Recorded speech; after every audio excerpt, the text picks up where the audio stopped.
하나님 아버지, 주님이 우리의 보호자이심을 믿고 감사하며 찬양합니다. 주님, 오늘도 우리에게 말씀하시어 주님의 선한 길로 우리를 인도하시고 우리가 따라갈 수 있는 용기와 힘도 허락하시옵소서. 주님을 찬양합니다. 주님과 함께 있음이 우리에게 복이며 기쁨이며 큰 안전입니다. 영광을 받으시옵소서. 예수님의 이름으로 기도드립니다. 아멘. 오늘 하나님 말씀 출애굽기 14장 11절 말씀입니다.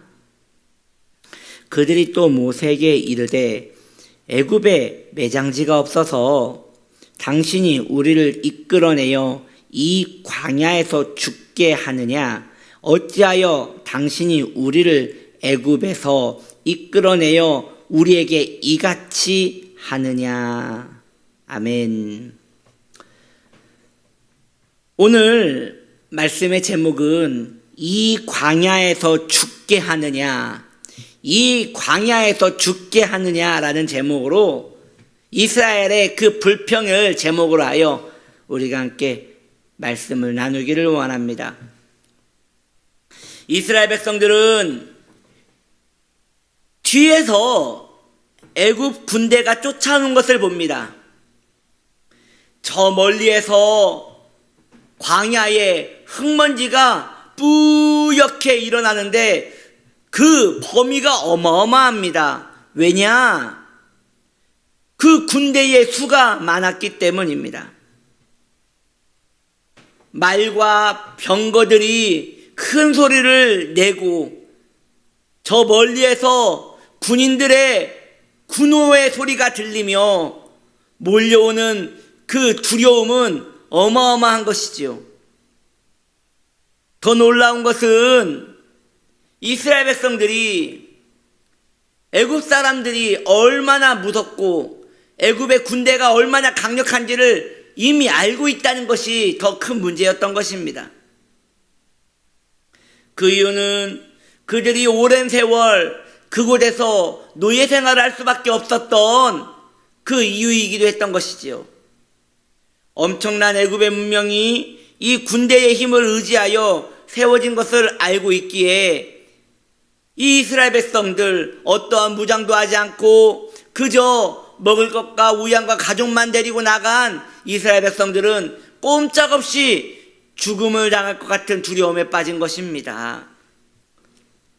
이스라엘 백성들은 그 순간 소리를 지릅니다. 이 광야에서 우리를 죽이려 하려느냐? 이 광야에서 우리를 죽이려 하려느냐? 꼭 죽을 사람처럼 비명을 지르는 것입니다. 그러면서 그들은 말합니다. 어찌하여 애굽에 잘 있던 우리를, 여러분 애굽에 잘 있었답니다. 애굽에 잘 있었던 우리를 이 광야로 불러내어 모두 죽이려 하는가? 라고 말하고 있는 것이지요. 사랑하는 성도님들이요, 이 얼마나 미련한 소리입니까? 하나님께서 이스라엘을 죽이실 것 같았다면 애굽에서 꺼내지도 않으셨을 것입니다. 하나님께서 그들을 애굽에서 광야로 인도하심은 오히려 그들을 살리기 위함이었습니다.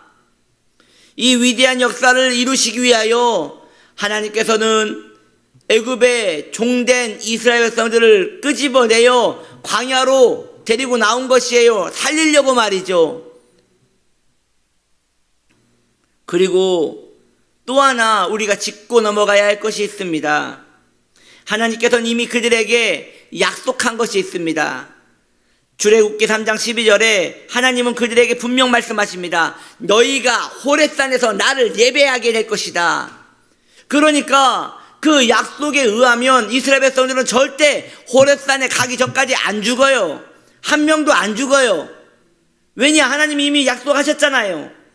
그런데 공포에 머문 이스라엘 백성들은 모든 믿음의 원칙에서 벗어나고 맙니다.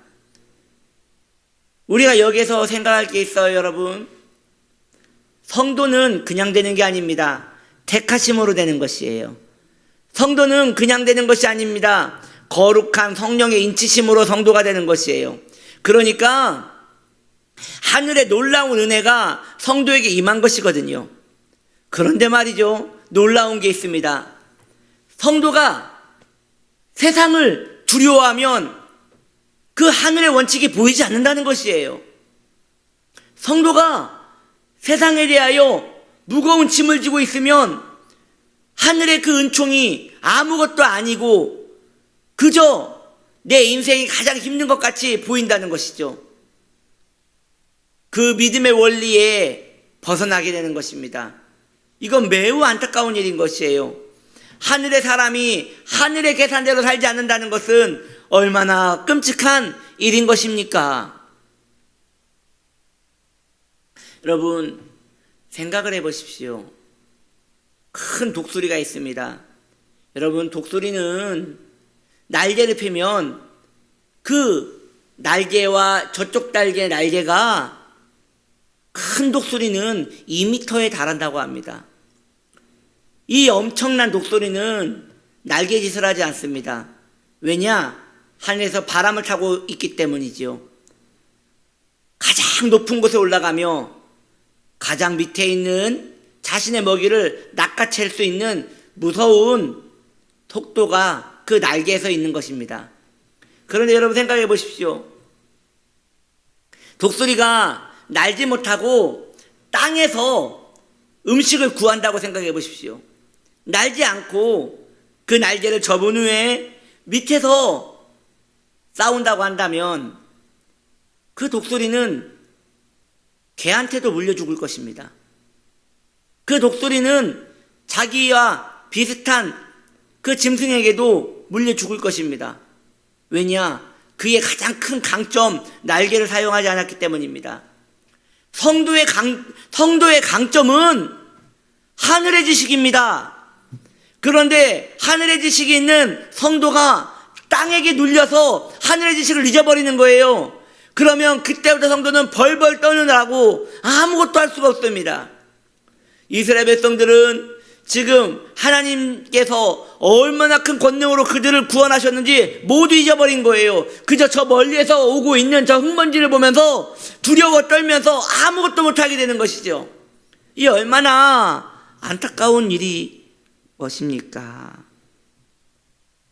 하나님은 그들에게 섭리도 보여주셨고 약속도 이미 해주셨지만 믿음의 원리 밖에 있는 사람들은 모두 무용지물이 되고 마는 것입니다.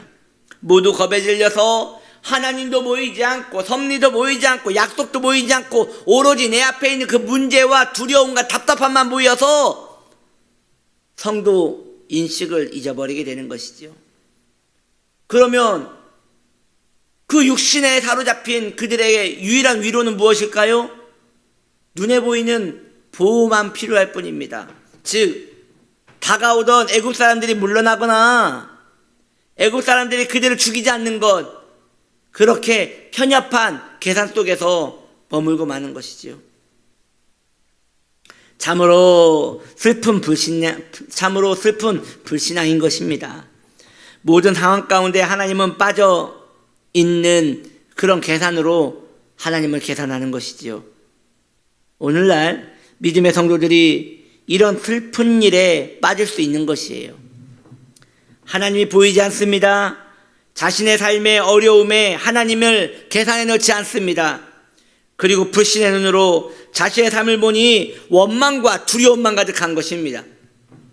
신앙이란 눈에 보이는 세계가 아닌 보이지 않는 하나님을 신뢰하는 것입니다.